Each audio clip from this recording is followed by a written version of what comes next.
meu nome é Fernando Michel, sejam bem-vindos ao canal Viver para Educar. A aula de hoje será sobre Émile Durkheim. Inscreva-se no nosso canal, dê um like para que o YouTube possa indicar outras aulas para vocês. Vamos começar. Émile Durkheim ele foi o primeiro sociólogo a delimitar um conjunto de regras específicas para o método de trabalho sociológico. O sociólogo francês, o Émile Durkheim, ele delimitou o primeiro conjunto de regras do método sociológico. Logo, Émile Durkheim ele foi um psicólogo, filósofo e sociólogo francês lá do século XIX. Junto a Karl Marx e Max Weber, ele compõe a tríade dos pensadores clássicos da sociologia. Apesar de sabermos que Auguste Comte ele ter cunhado o termo sociologia e estabelecido as necessidades de uma ciência que estudasse a sociedade, foi Durkheim quem formulou as regras do método sociológico e emancipou a sociologia como uma ciência autônoma. Durkheim ele também foi o primeiro docente a ocupar uma cátedra de sociologia em uma universidade. Vou falar um pouco sobre a biografia dele. David Émile Durkheim, ele nasceu em Épinal, na França, em 15 de abril de 1858, vindo de uma família tradicional de rabinos. Ele estudou no Liceu Louis Le Grand e na Escola Normal Superior lá de Paris, que são instituições tradicionais. A formação das instituições francesas da época foi alvo de crítica por Durkheim, que mais tarde ele afirmou haver nas escolas uma formação muito literária e pouco científica. Os estudos de Durkheim ele incluíam direito, economia, sua formação acadêmica inicial, filosofia, disciplina que ele lecionou em liceus franceses, além de ciências da natureza, principalmente a biologia de Herbert Spencer. Pensador que o Herbert Spencer ele marcou profundamente seus estudos em relação aos modelos biológicos de aplicação sociológica e à psicologia, por meio lá do Laboratório de Psicologia Experimental de Wilhelm Wundt. Seus estudos variados induziram Durkheim a procurar modelos biológicos e sociais conjuntos e também a tecer um olhar diferenciado para a antropologia. O conjunto de fatores resultou na formulação da teoria dos fatos sociais, que afirmaria a primazia do entendimento de fatos gerais que marcam as sociedades. Marcam as sociedades como leis, os quais seriam maiores e mais facilmente explicáveis que aquelas questões individuais psicológicas. A maior ambição e mais tarde o maior fato consumado do pensador na época era criar um campo de estudos das ciências sociais, esse campo totalmente autônomo, que não dependesse dos domínios de outras ciências, por exemplo, como a biologia e a psicologia, e não dependesse dos modelos demasiadamente abstratos da filosofia que o filósofo Comte tinha legado ao trabalho sociológico. Aos 29 anos de idade, Durkheim ele passou a integrar o corpo docente lá da Universidade de Bordeaux como encarregado de cursos, criando e ocupando a primeira cátedra de sociologia no ensino superior. A partir daí é que foi marcado o início oficial da sociologia enquanto disciplina e ciência autônoma. Apesar das primeiras ideias e nome terem surgido anos antes, como o filósofo francês Auguste Comte,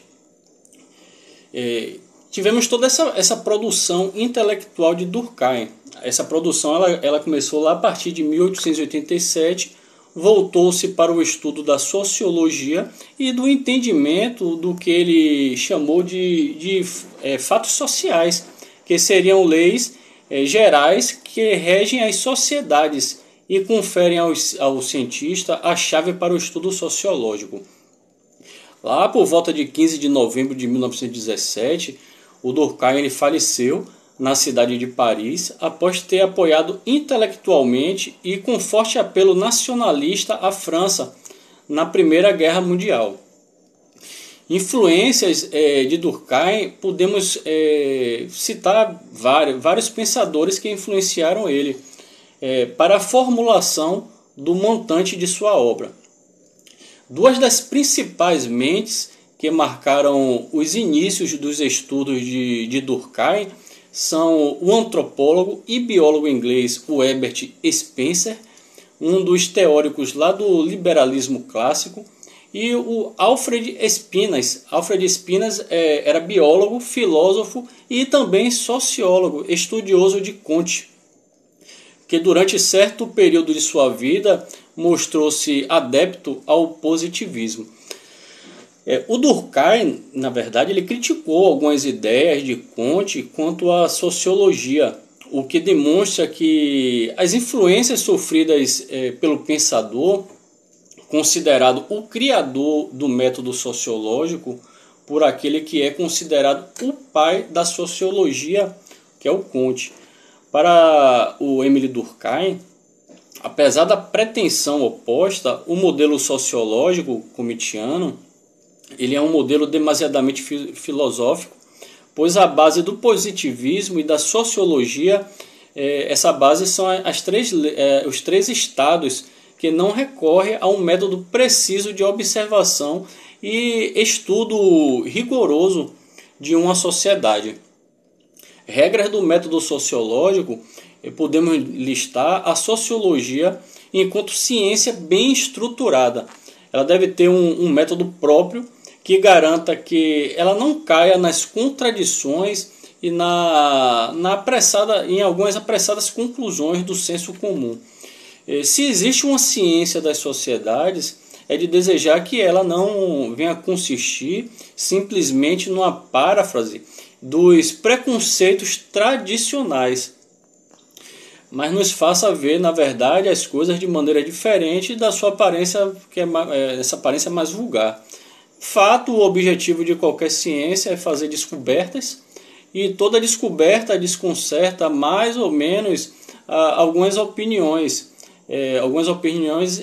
herdadas. Na verdade, se existe uma ciência da sociedade com um estatuto científico, ela deve partir de um método rigoroso que impeça a interferência tradicional. Os modelos anteriores, como o de Kant, esses modelos levam o sociólogo a cair um modelo de dedução metafísica, filosófica, que, segundo Durkheim, esse modelo ele teria mais utilidade para fazer uma filosofia da história do que para construir uma ciência da sociedade. O sociólogo, nesse sentido, ele deve buscar entender os fatos comuns da sociedade, os fatos sociais, como coisas objetivas. Uma das tarefas do sociólogo é, então, compreender esses fatos que organizam a sociedade de determinado local e determinada época, como a educação. Deve-se ter em mente, porém, que apesar das diferenças existentes, estruturas organizacionais que regem essas sociedades e moldam-nas de maneira mais ou menos similar, ou seja, apesar das diferenças de época e lugar, existem sempre elementos em comum, elementos determinados pelos fatos sociais. Esses elementos possibilitam ao sociólogo traçar um método científico de observação. Os fatos sociais são distinguidos pela sua exterioridade em relação às consciências individuais e pela ação coerciva que exerce ou é suscetível de exercer sobre essas mesmas consciências. Isso significa dizer que os fatos sociais, podemos dizer que eles são maiores que qualquer consciência individual. Eles criam o que o sociólogo chamou de consciência coletiva. Podemos dizer que não há, por conta da coercitividade dos fatos sociais, maneira de uma consciência psicológica individual. Uma pessoa agir de livre e espontânea vontade, infringindo as regras que regem toda uma sociedade, sem que ela seja acusada ou punida depois, ou seja, ao menos incompreendida. Importantes elementos encontrados nas sociedades que atuam como alguns dados de análise para o sociólogo. Essas análises são as formas de coesão. Essas formas de coesão delineiam o modo como a sociedade ela comporta-se, o tipo de direito e de justiça exercidos nessa sociedade e o modo de solidariedade que organiza tal sociedade. Também há algumas determinações da divisão social do trabalho, que é diferente em cada tipo de sociedade. Podemos citar as duas principais formas de coesão. Elas são formadas pela solidariedade mecânica. Essa solidariedade mecânica ela delineia as sociedades mais antigas e rudimentares, sem a influência do capitalismo.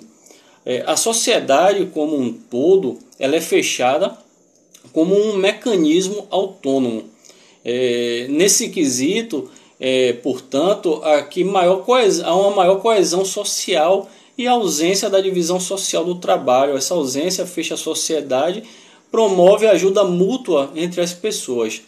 Também é uma forma de direito mais primitiva que considera o ato social indesejado, um crime contra toda a sociedade e que deve ser exemplarmente punido por meio do suplício público e do castigo físico.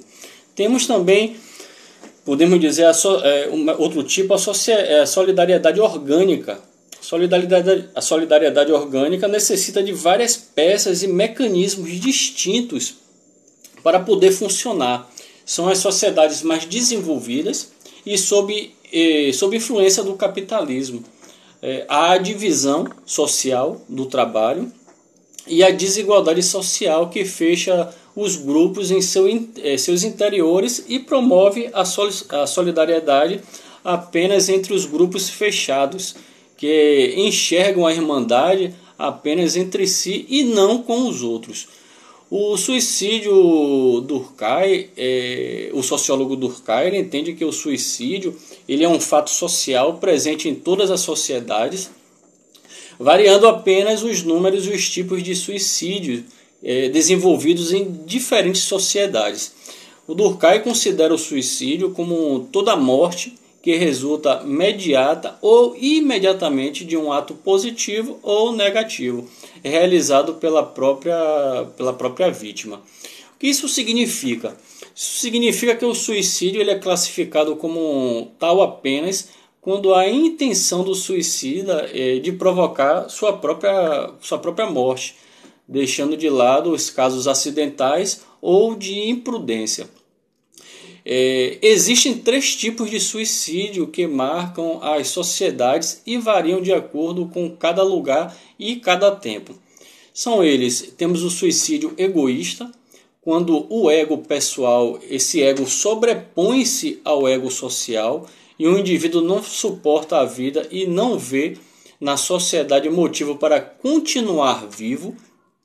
Temos o suicídio altruísta, quando o ego social é maior que o ego individual e o sujeito ele encerra a própria vida por uma ação maior que ele, em benefício da sociedade. Podemos citar nesse tipo exemplos os pilotos kamikaze da Segunda Guerra Mundial, que chocavam seus próprios aviões contra os alvos. Temos também um suicídio anômico. Esse suicídio ele acontece em situação de anomia social, ou seja, é quando ocorre algum tipo de desordem, algum caos. Geralmente ele acontece em situações de crise e guerra. nas quais as pessoas elas sentem-se afetadas pela anomia e não veem sentido em viver mais daquela maneira, ou tem a mente afetada pelo caos. Vou indicar alguns livros que traçam um pouco sobre Durkheim. A sociologia clássica foi marcada por muitas obras dele. Temos Elementos de Sociologia, lá de 1899, A Divisão do Trabalho Social, de 1893, As Regras do Método Sociológico, de 1895, O Suicídio, de 1897, As Formas Elementares da Vida Religiosa, já de 1912, Educação e Sociologia, 1922. Temos uma publicação póstuma, A Sociologia e Filosofia, de 1924, A Educação Moral, também de 1925, e O Socialismo, de 1928.